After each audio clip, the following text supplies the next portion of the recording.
Mm. And his delightful voice letting us know being recorded. So welcome. Thank you for accepting our invitation. And we wanted to start. We want to start each episode by asking our guests to kind of introduce themselves a little bit and situating themselves a little bit. So we don't want to be the ones who introduce the guests necessarily. We want to hear how you situate yourself at this point in time and space, wherever you are. I think you're in Berlin right now, right? Yeah. Yes, I am. And there's so much happening, and so much is unusual happening in this moment. So we're asking our guests to kind of introduce themselves a little bit in whatever way they choose. And then what I would ask you is, what have you been up to in these very, very strange times since, I guess, I don't know, since the pandemic began, or I don't even remember when was the last time we saw each other. It was a long time ago, and Very long time. so much has happened. Yeah. Good. So do I go? Yeah. Yeah. Well, yep. So I'm a writer of literary and historical fiction, and I'm based in Germany. I have Nigerian nationality, and much of my work is around looking at the history and politics of northern Nigeria, especially before the British. And one of the things I'm particularly concerned about is the writing out of the characters, characters that have been written out of history, especially characters that do not fit the narrative of our old lionized empires. I'm looking at narratives that go against modern narratives of the empires that still remain, the power structures that still exist, and the stories of origin in Nigeria. One of the things in particular I'm concerned about is stories of rebellion around the Sokoto Caliphate in the 19th or late 18th century to the mid 19th century. And so a project I've been working on for a couple of years has been a novel that traces the beginnings of a town that existed in semi-independence from this hegemon, the Sokoto Caliphate, which was formed in 1804. This town that lived in semi-independence came into its own around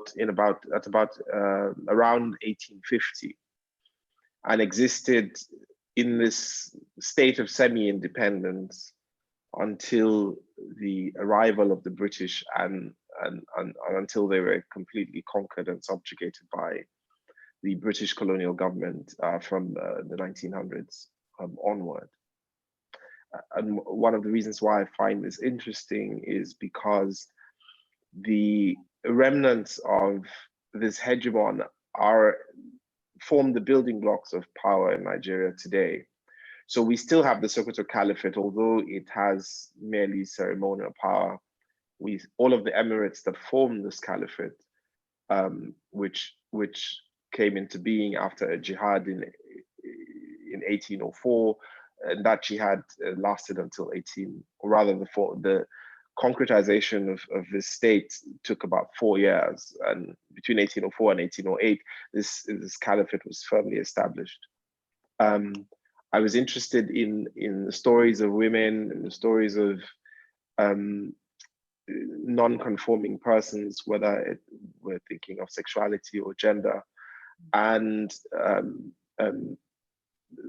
alternative stories of origin when it comes to this caliphate and the towns that were formed and existed at about that during that period. I'm also interested in cosmologies of non-monotheistic religions in northern Nigeria, outside the dominant Islam, which has existed in these parts for many hundreds of years, and how these cosmologies add to our understanding of a region which is now almost completely controlled by two monotheistic religions, and the effects of that.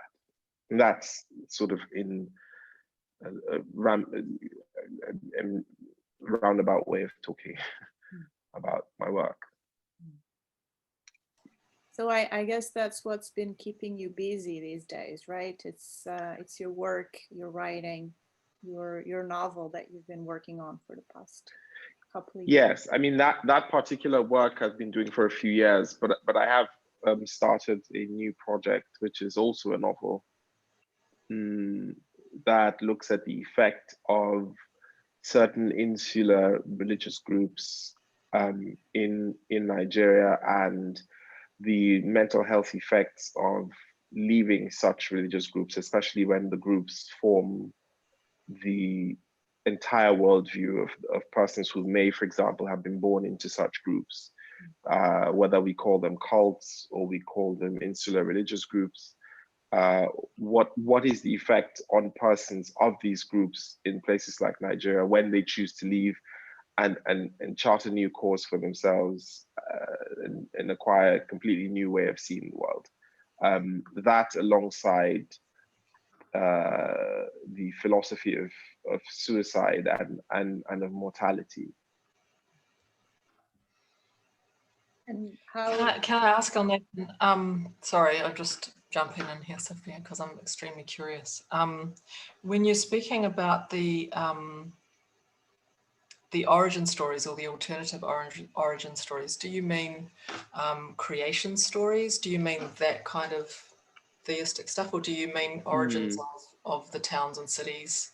Yes, origins of the towns and cities, and the history of the relationships between groups and demographics in northern Nigeria, because people tend to very quickly forget the very complicated relationships that existed before the coming of the British between groups that now seem to live in harmony, and people act as if it's always been there, but in fact the orthodoxy has always been challenged in northern Nigeria, and it is this challenge to the orthodoxy that interests me a lot, because of how conservative things have become.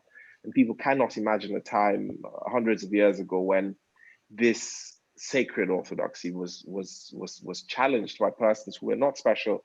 They were not, superhuman. They were just regular people challenging the status quo and the existing hegemon of the time, which was not in the British. Very interesting. Yeah, from a New Zealand perspective, I'm from Aotearoa. My dad is Maori, and even the word Maori didn't exist up until about the 1800s, because then it was all identified as tribal, and this, as you say, hegemony of seeing all of that as one structure, or as one existence even, is kind of weird, and yeah, very interesting to go into the ways that is not true, and that things are not defined from a point when some other thing enters. There was a whole bunch of stuff happening beforehand. Yeah, very interesting. So you've been in Berlin for how long? For about 4 years now. Okay. And can I ask you what brought you over here initially? Well, I had been doing a bit of work for an institution here that wanted some cultural collaboration between Germany and Nigeria. And I sort of first came to do research for that book and I'd been coming and going, and at some point I stayed. Okay. And what made you stay? What made you decide to stay? What is it about Berlin? Well, I think it's a coincidence of many things. It's a coincidence of life and work and sort of convenience. I think at some point it was the most sensible decision to make. Yeah, and Berlin is a city, I think, that is very. It has a lot of space for those who want to be artists and those who want to work away from the sort of madness of a large city like, say, Lagos or New York or London, and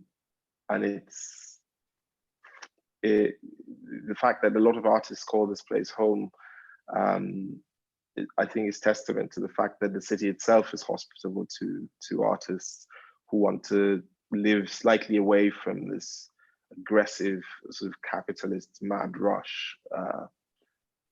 And I think that's one of the things that endears a lot of people to the city.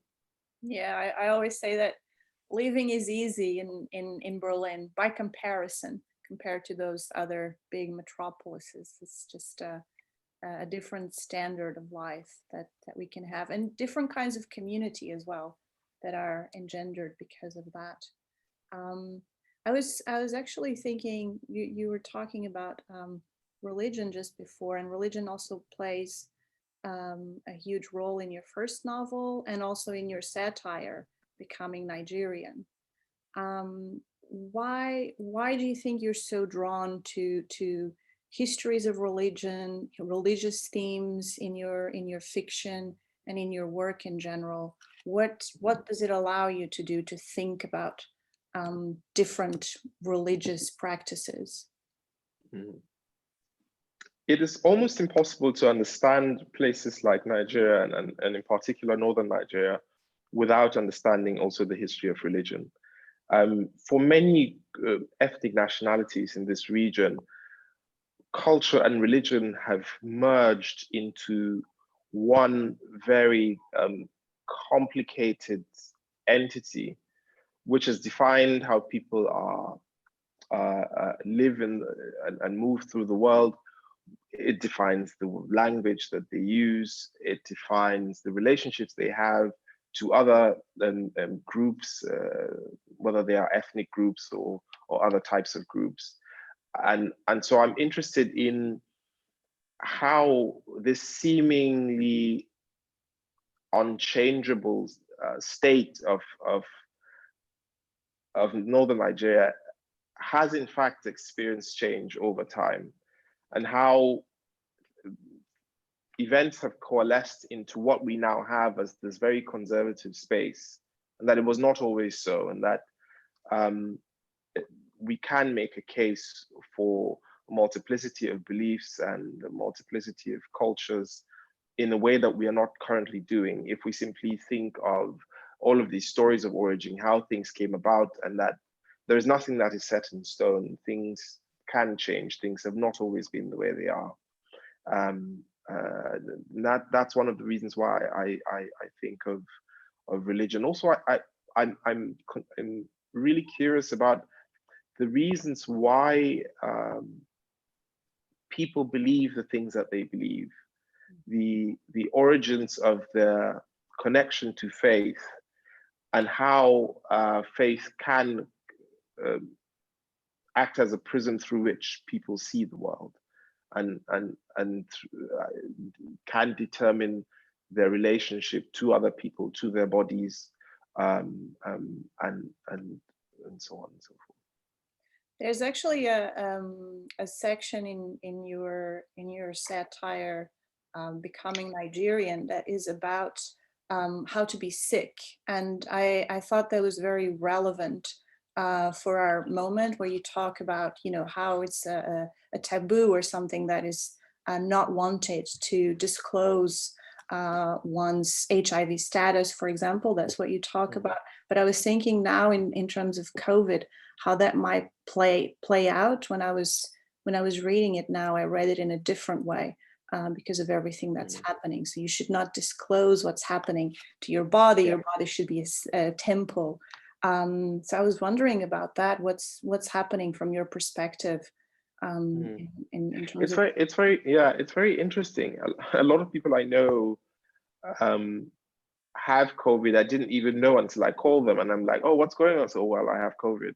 But, you know, they would never, a few people, and because I think that COVID does not have the kind of stigma that many other illnesses have, particularly because the first few people that had COVID in the world that we knew of were high profile people. So it became some sort of, you know, if you like, sexy illness where, oh, Tom Hanks has COVID, you know, or our so-called de facto president died of COVID, the guy who was essentially running government when our oft ill president was not around.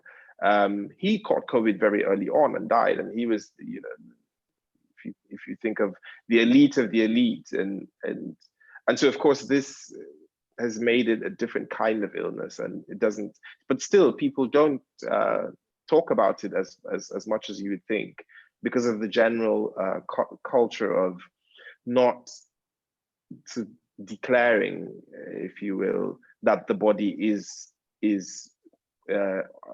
suffering from some sort of ailment.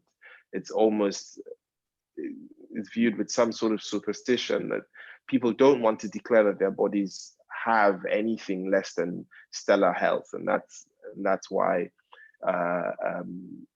people come up with all sorts of language, you know, to skirt around conversations of health.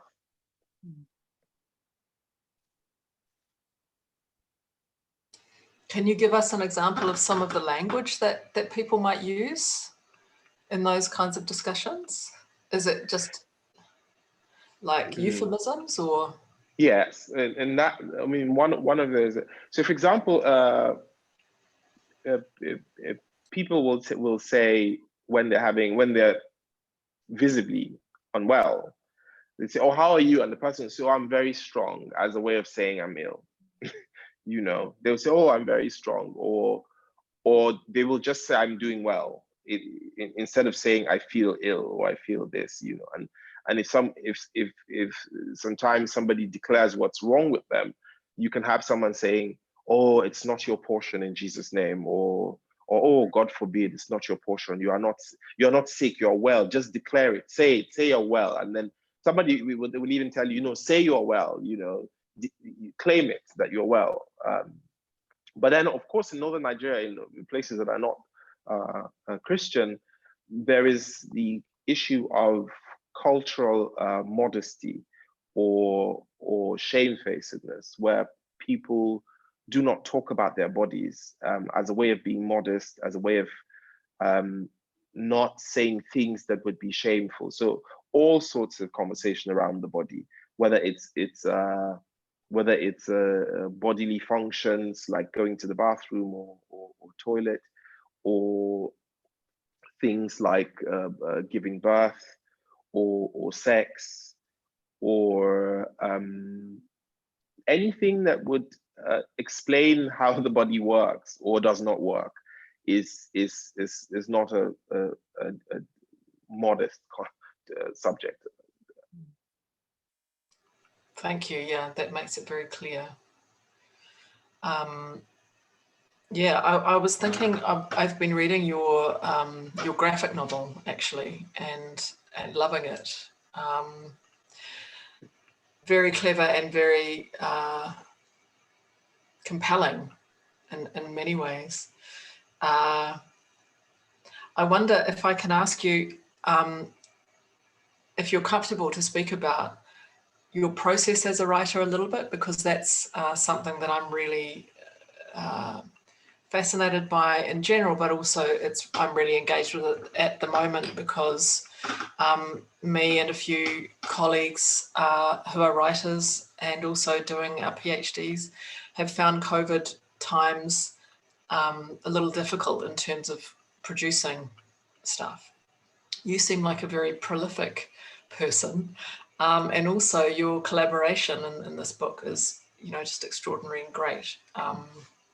And so I wanted to ask you a little bit about, first of all, how was it to collaborate on your graphic novel? Is this a person that you've worked with before? Have you done collaborations like this before? Did the writing come first and then the illustrations? Did you decide right from the beginning it was going to be a graphic novel? Those kinds of things, if you could speak about that, would be great. Yes, I will start with the process. One of the things that I think of before I start a project is how much I care about the project. And once I've decided that, and that it is worth my time, then I ask myself what kind of work I need to do to bring this project to life. But particularly because of the kind of characters I deal with, how much empathy is required to understand this experience which is outside my own body. And even if I was writing a very personal story, I would be attempting to inhabit the space or body of a character that I need to have a certain empathy for, and I sort of do a mental calculation, and I assess and reassess as I go whether or not I have done the requisite work to transmit the thoughts and feelings and worldview of this character to my readers in a way that does the character justice, in a way that does the ideas that I'm trying to think about justice, in a way that complicates and adds nuance to an already existing field of conversation or debate, but particularly in a way that shows respect for the craft that I've chosen, which is literature. That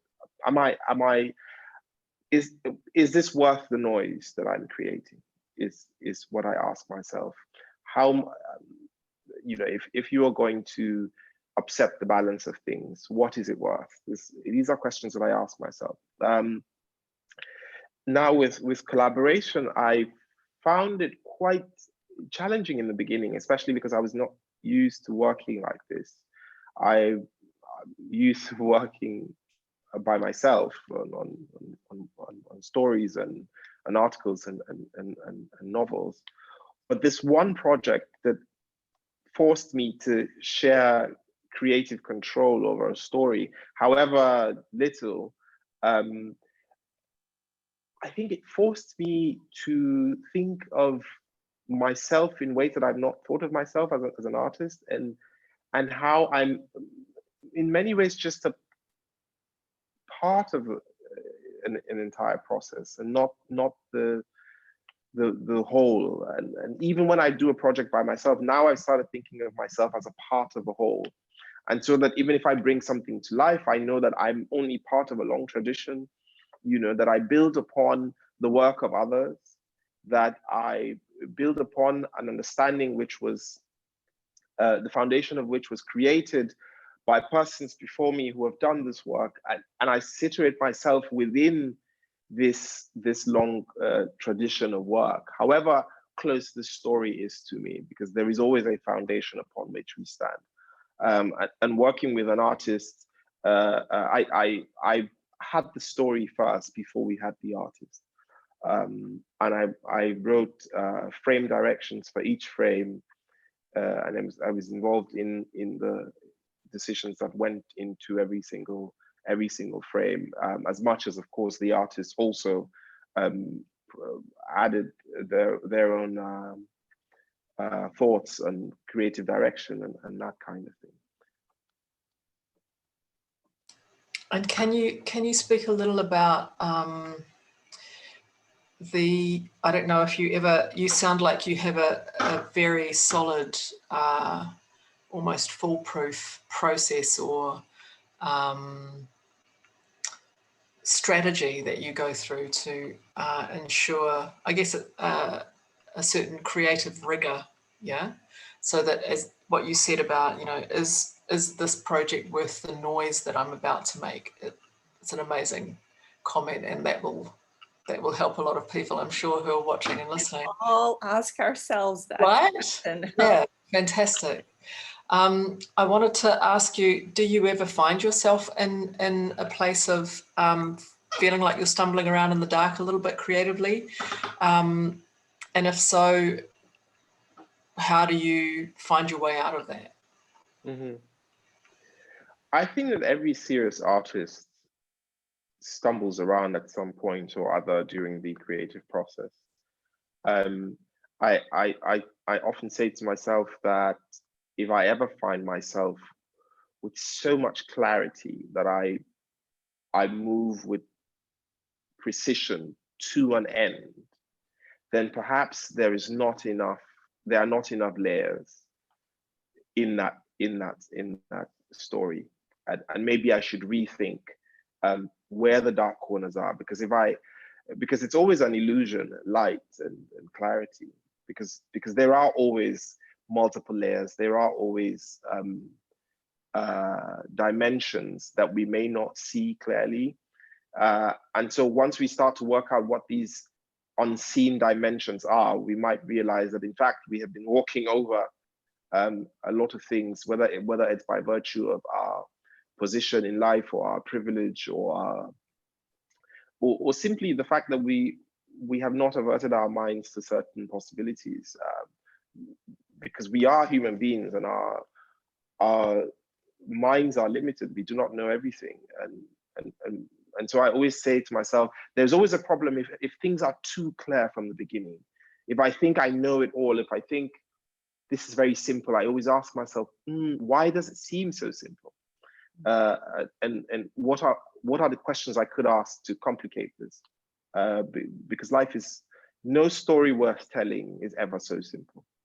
And so that's how I. But when I get out, when I'm in the bind and I find myself in a space that's too dark, I stop and try to regain my bearings and ask myself, how did I get here? How did I walk through? And sometimes I retrace I step back, and try to feel for the walls, so to speak, in my mind. What is the foundation? Where was my entry point? And once I can feel my way back to those walls, then I can start to trace with what I know, from what I know to the things I do not know. And when I start to stumble, I know, aha, I found something. I found the layer, and I feel it for shape and form. And I try to make out what's the form of this which I cannot see, and I pick it up and I smell it, and I say, what does this tell me about this object? And I sit with it, and that's what I do when I feel frustration and I think it's too dark in here, and I say, well, maybe I should just sit with this and smell it long enough for it to make sense in my head. And it doesn't always have to make sense to my eyes. It can make sense to my other senses, to my hands, to my ears. If I shake it and ask, what is it made of? Is it hollow or not? I feel its texture. Is it rough? Is it smooth? I gauge the distance between it and other objects. What does it say about the object? And of course, and that's how I say, well, I do not rely on only one sense. Literally speaking, I try to tease out all the other senses. And the darker the space, the more acute all of the other senses that I need to use to expand upon whatever territory I have chosen to enter. And that's sort of how I push myself out of spaces that seem initially too dark to move comfortably through.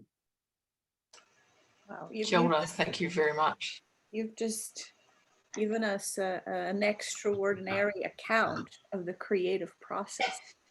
I think a lot of people can relate, or at least understand a bit better what the creative process entails. It's beautifully put. I also had a question about form and genre. Mm-hmm.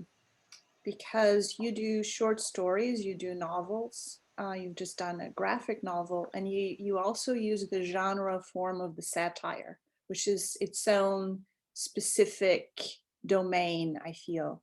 And I wonder, how do you navigate all these different forms and genres? What do they allow you to do? Like, what kind of equipment do they provide for you?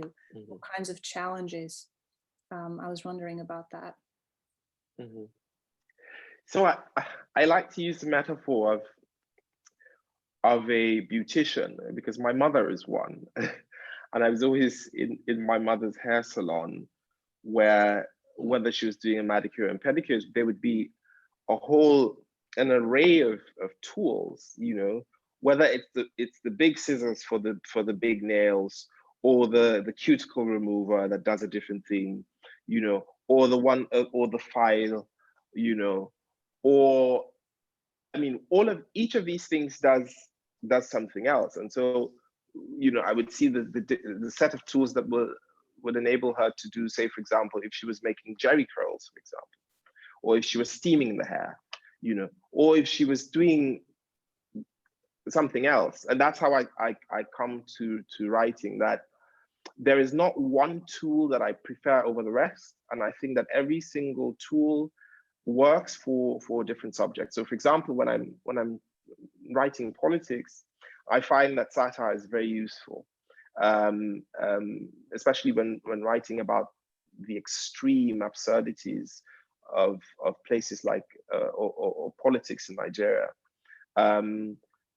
I've found a merger of satire and graphic novels a very useful tool to talk about, for example, our urban spaces in Nigeria, where things happen that are so ridiculous that it's impossible to talk about them with a straight face, you know, and not, you know, make people just stare wide-eyed with incredulity, you know. And then there are times where only the novel can do justice to, say, for example, the relationship between politics, culture, and government in places like northern Nigeria, especially as it affects vulnerable groups like Al-Majire, which is a group of itinerant Muslim scholars, which is sort of the basis for my first novel. So I think that every single story I want to write demands its own tool, and that's how I come to, and that's why I use such different genres.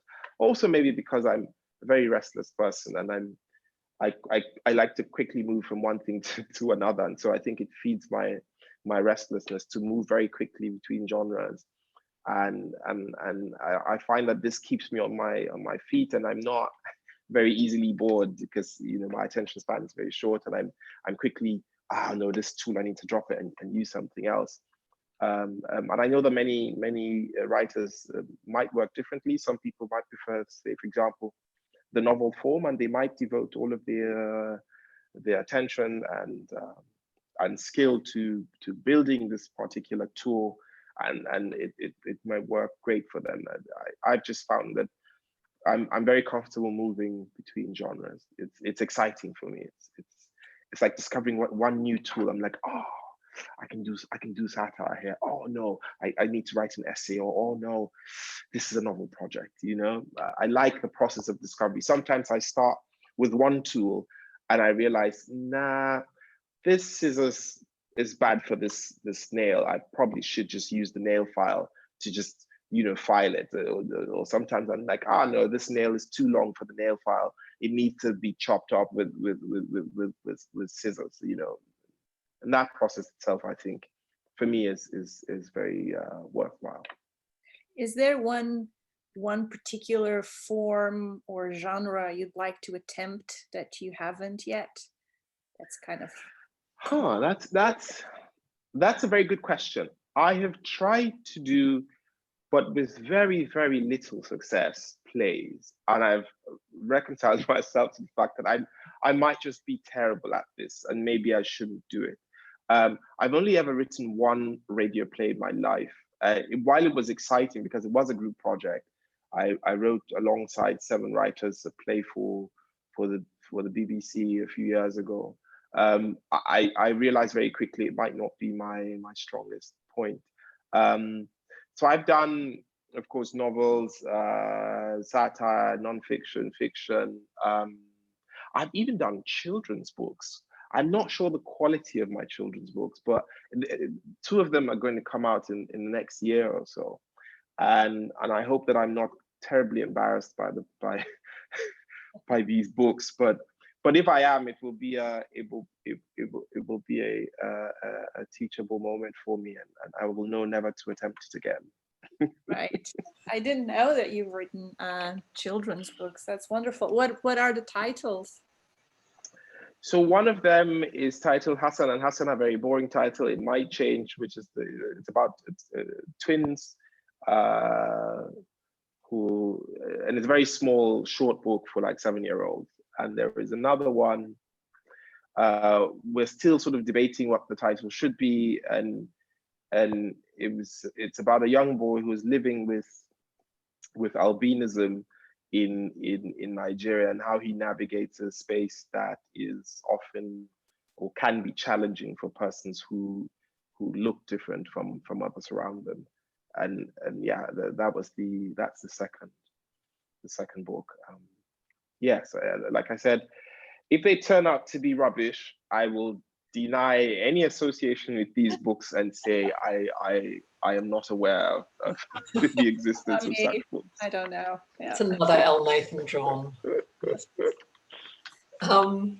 The other thing that we were wondering is if you would do us the honor of perhaps reading something today. Is there anything that you'd like to share with us? Yes, and if I remember, you said I had 10 to 15 minutes. Is that still the case? Sure, for me. Absolutely, yeah. Absolutely, yeah. Okay, I will certainly keep it under 15 minutes. I will read from the draft of the novel I finished last year, which I spoke about, the town that lived in semi-independently from the Sokoto Caliphate in what is now northern Nigeria. And a background to the story very quickly is I was reading a PhD thesis from a certain African-American professor who spent a few years in Nigeria writing the history of a not so popular town in northeast Nigeria called Ningi. And he is one of the most prolific academics and even historians around this town. And I noticed that almost every single person who wrote about the formation of this town quoted this particular person. And his sources were mostly oral sources because he was there in 1966. And he spent much of the 60s in Nigeria writing, drawing maps and collecting oral histories from persons who were alive when this town was first formed, or whose parents were alive. And so this town, like I said, was formed. The formation began sometime in the 1850s, and of course, by the time the British came at the end of the 1800s, the town was established as a prime sort of slave raiding town that was a thorn in the side of the Sokoto Caliphate, which was the most dominant hegemon of what is today northern Nigeria in the 1800s, or one of the most dominant. We had Caine Borno in the northeast. But what interested me was the individual who was credited with forming this town, especially creating it as the Hausa town that it is today, had a wife. His wife, outlived him by about 25 years. In his sort of military campaign, he died just 2 years into this military campaign, and his brother took over after him. And after his brother, people who had worked with him took over. His wife was there through all of this process. The literature on his wife is at most 3 pages. He has hundreds of pages about him. And I was thinking, there was one reference I saw about her scheming out one particular person that she did not want to become king. And I thought, that's interesting. It means she was a kingmaker. Why do we not have more about her? Is it because the people he collected the oral history from did not talk about her enough? Is it because she was a woman? Is it because, this is how history, writes people out of popular narratives when they are minorities or women or people who do not fit the popular narrative of who people are, and I started digging and I found more questions and answers, and I thought this is a story that should be told, the story of this woman and the women before her, because she did not exist in a vacuum. There were women before her and there were certainly women after her, and I sought to create some narrative that situated her within this tradition of knowledge passing from women in that space. So that's sort of the background to this novel. So I will be reading a part where, and this chapter is about Islamic numerology, where she is making a love amulet and teaching a woman how to make one.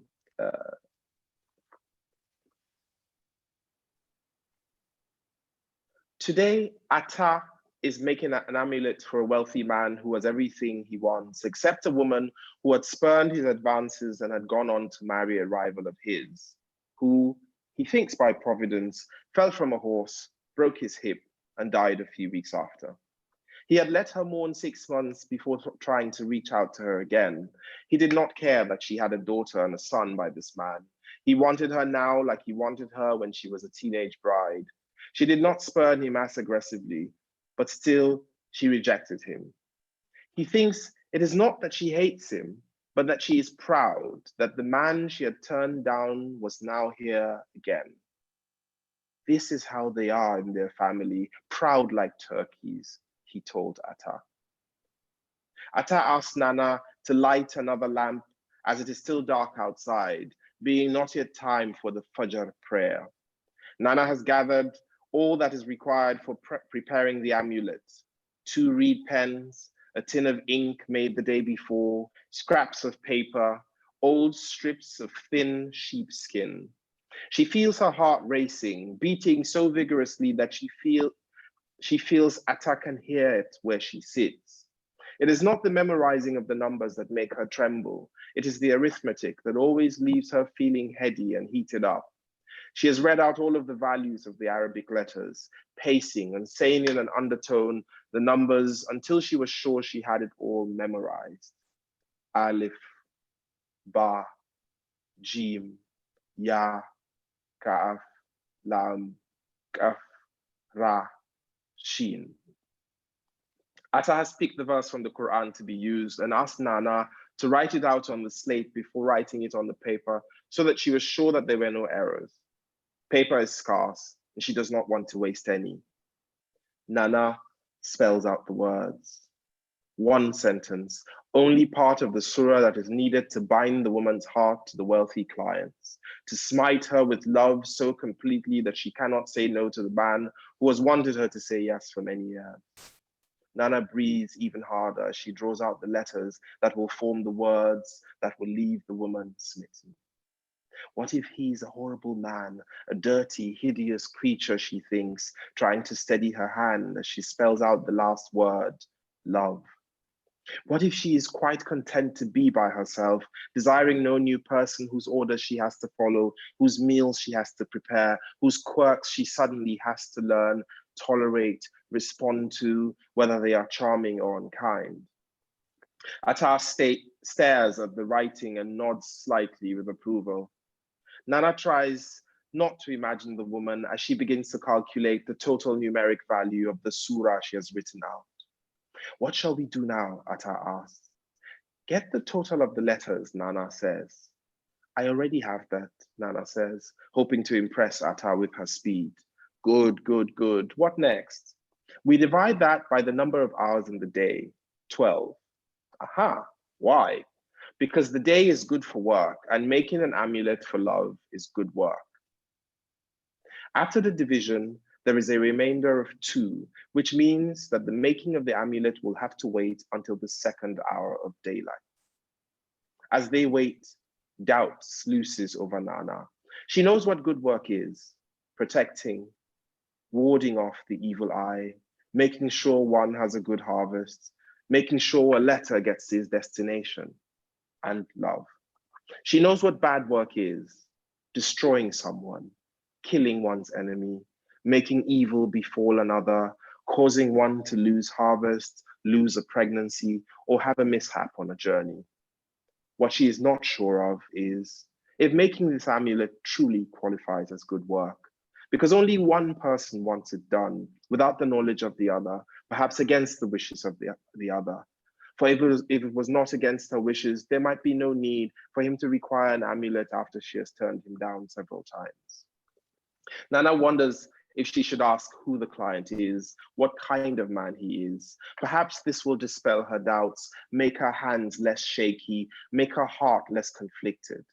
She wonders if the jinns and spirits can sense her doubt, and if this will affect the amulet and thus Atta's work and reputation.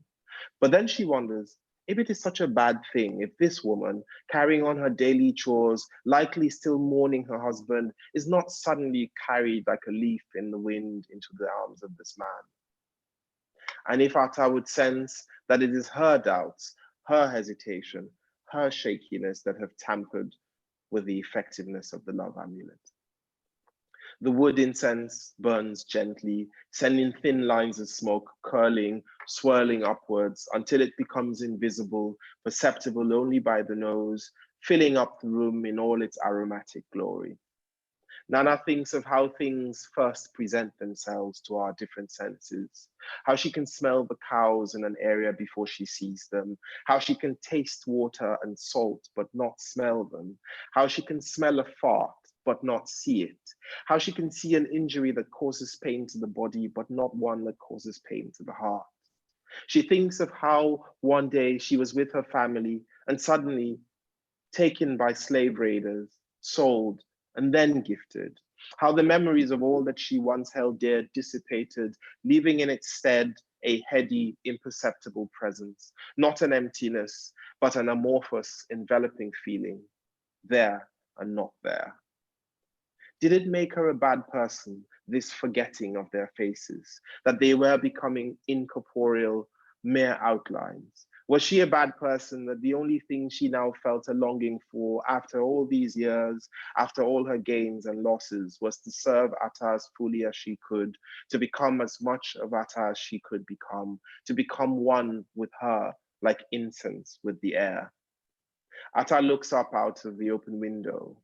The light bounces off the smooth parts of her face, but misses the skin hidden in the folds of her wrinkles, beneath her cheeks, between and around her eyes. She drags the amulet paper toward her, straightens it and tries to remove the fold halfway across it. Nana dips the reed pen into the ink several times and waits for Atta to ask for it. Saba'a Hawatim, Atta says. The most excellent, the most exalted name of 7 symbols, Nana says after her, tapping the pen against the inside of the tin so that the ink does not spill as she hands it to Atta. Atta collects the pen and the tin. She looks up at Nana, waiting for her to say what should be drawn on the paper. She dips the reed pen into the tin again and begins to draw as Nana speaks, on the top right corner of the paper, from right to left. The first symbol, a seal, a star with 5 points, drawn to make 6 holes. The second symbol, 3 sticks, and on top of them, a bar like the stretched out head of a lance. The third symbol, the Arabic letter Mim, drawn blind and without a tail. The fourth symbol, something like a ladder, but not quite a ladder. 2 lines from top to bottom, from side to side with which to climb to the 7th heaven, to lead to everything one hopes for. The 5th symbol, 4 fingers without a fist, pointing upwards toward all good things. The 6th symbol, the Arabic letter Ha, split off. off. The seventh symbol rolled over in front to look like a cupping glass, but not a cupping glass. She knows what a cupping glass is because Atta showed her one, which had come from a caravan from Egypt. Beneath the seven symbols, Atta writes as Nana continues speaking, Bismillahi Rahmani Rahim, Iyakana Budwa Iyakana Sta'in. In the name of Allah, the Beneficent, the Merciful, it is you we worship and you we ask for help. Atta then draws a large square in the center of the paper, which she divides neatly into 49 smaller squares, 7 rows, 7 columns. Nana is impressed by the straightness of Atta's lines, in spite of the occasional tremble of her hands. Atta takes care to make sure none of the lines inside bleed out of the outer square. She fills the squares with the letters and words Nana calls out to her, each row a different group of 7 items, 7 names of Allah, 7 angels, 7 days of the week, 7 planets, 7 signs, 7 jinns.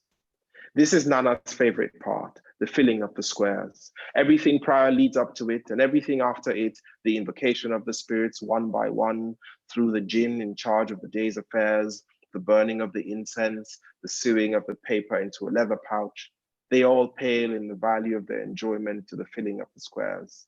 She is floating in the air with the spirits. She feels them long before they are invited to grant requests and infuse this little pouch with power. Afterward, she struggles to remain awake, wondering if spirits, with all they have to do for so many people, are at the same, with all they have to do for so many people at the same time, ever feel exhaustion. If there is a spirit equivalent to being so totally spent, you can hardly keep your eyes open. Tonight she will dream, like she does each time they make amulets or talismans and invite the jinns and spirits to gaze upon magic squares. Tonight she will dream of being suspended in the air, not with wings like a bird, but like a cloud in the sky, like smoke in an airless room, like fine specks of dust in the air, visible only when struck by slivers of light. She will move through houses and trees and rocks. She will float above rivers, great and small. In her dreams, she can see everything in the country and across the border and the nations that surround them. She floats until people begin to change their clothing, their language, their architecture. All she will need to travel with will be desire. And if she can think of it, she can go there. She does not know how this happens, for the lands which she fully imagines are places she has never set foot in. The languages are intelligible to her. The vegetation is peculiar. But when she wants to travel to where she grew up, to her village, to the land of her parents, a place she is beginning to forget, to see if her people are there, if anyone is still alive and what they look like now, something yanks her out of the sky so violently that for many minutes after she awakes, she feels the pain in her neck. Eventually, she will stop trying to go there, content to watch landscapes known and unknown, content to watch strangers.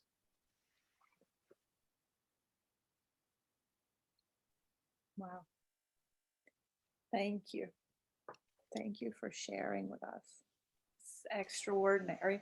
I remember a long time ago, we were chatting, I think at a Christmas market in Berlin or something, and we were talking about poetry. And he said you were writing more and more poetic prose. So you're really incorporating the rhythms of poetry into your writing. And I can really hear that in what you just read for us. Thank you so much for sharing. Thank you. Yes, such a beautifully musical reading and such a beautiful composition on the page as well, I'm sure. So thank you so much. You. Amazing, thank you.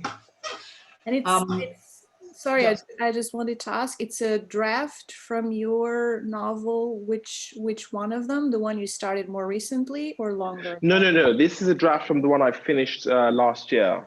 It's still being edited. It's unfortunately because it has so many moving parts and it's historical fiction and it's a long and sprawling novel. The editing is quite slow and I'm having to like piece different parts together and reorder so many things. So I have no idea when this process will end. Of course, the draft is finished and I'm on my third draft now. But I am writing a completely different novel while I do this editing. Yes, you definitely are very, very prolific.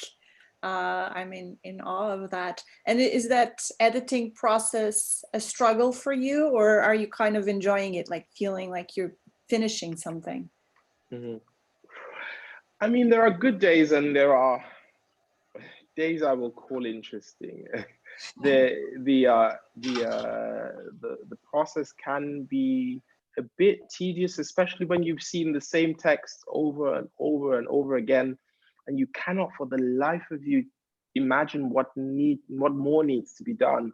When you've read a passage like 12 times and your eyes skip the words because you've seen them so many times, and you can't even see typos anymore because your eyes have become so familiar with the text, and they're no longer words, they're an image. It's almost like the scanning of a page as opposed to copying text, and you have to step back and breathe and start to forget the order of the words, so that when you come back to the page, they become loose and like separate grains of rice that you can, spread apart and ask, okay, what goes where? And it's no longer like sticky rice that you can that binds together. And once you have it all loose on the page, then you can begin to reorder it and say, okay, I want a different image now. I want a different picture. I want a better way of bringing life to these characters and adding nuance to these ideas. Does your upcoming novel have a definite title yet that you'd like to share? I mean, for now, I remember sending it to a writer friend of mine, and the first comment he sent back is, "This is a shit title, and you know that it will never work." And I'm like, just leave me alone. But when we finish the editing, I will think of a title. So, I mean, tentatively, it is titled Iskoki, which is a Hausa word for spirits. And it's sort of a play on the word Iska, which is a word that both means the singular of a spirit, one spirit, and wind. So, because some of the narrators in the story are actually spirits. So we have not just the human perspective, but also the spirits in this pantheon of gods in the Bori religion of spirit possession. And they sort of chip in to give their perspective of what's going on. And the title is supposed to reflect this, but I'm sure that at some point I will make a more sensible choice of title.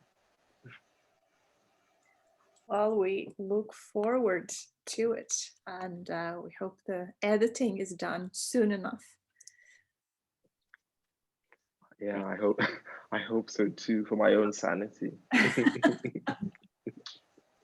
And thank you for sharing. Thank you for being here. It was my pleasure with us today. Anything else you'd like to say, Moana, or? Just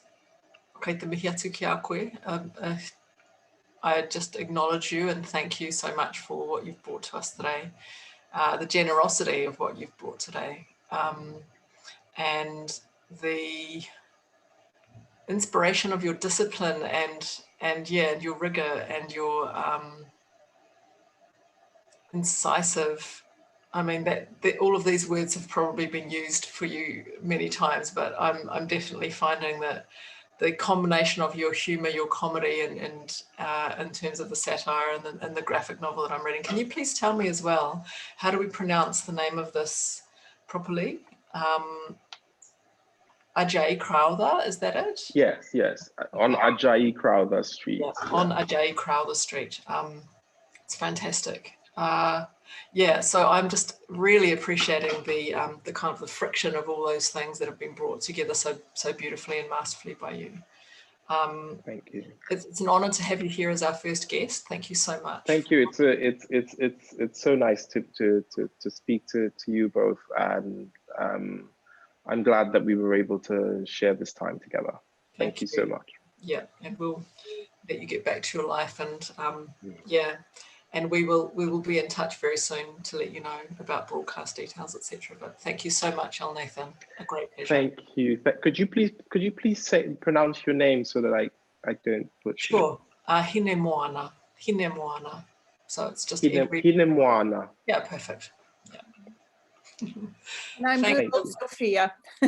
Sophia. Oh, is that how you pronounce your name, Sophia? Oh. Thank you so much. Have a wonderful afternoon. Thank you. You too. Enjoy the rest of your day. Bye. Cheers. Ciao. Cheers.